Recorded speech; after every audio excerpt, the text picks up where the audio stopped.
پہلا مقام جناب مسیح پر موت کا فتویٰ دیا جاتا ہے۔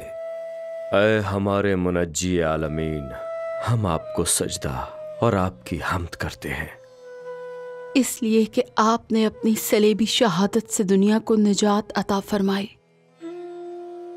پلاطس نے پھر مخاطب ہو کر عوام سے کہا کہ جسے تم یہودیوں کا بادشاہ کہتے ہو اسے میں کیا کروں؟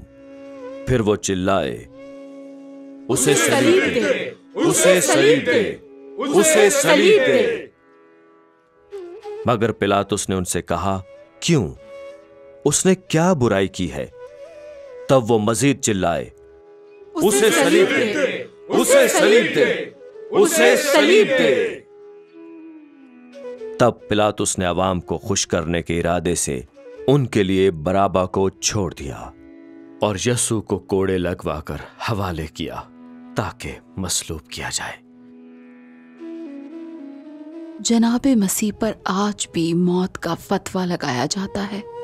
جب ہم اپنی مرضی سے زندگی گزارنے والوں پر تشدد کرتے ہیں، جب حق کی آواز بلند کرنے والوں کو قید میں ڈالا جاتا ہے، جب نیکی کرنے والوں کو مفاد پرست گردانا جاتا ہے، غور کریں کہ ہم بھی جناب مسیح پر موت کا فتویٰ لگاتے ہیں جب ہم اپنے مفاد کے لیے ناانصافی کرتے ہیں، خوف اور لالچ کی وجہ سے حق کی آواز بلند کرنے سے گریز کرتے ہیں۔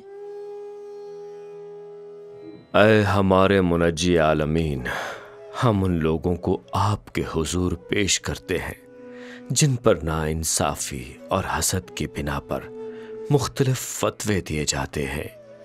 آپ انہیں ہمت اور حوصلہ عطا فرمائیے تاکہ وہ حق اور سچائی کی صدا بلند کرنے سے نہ ڈریں۔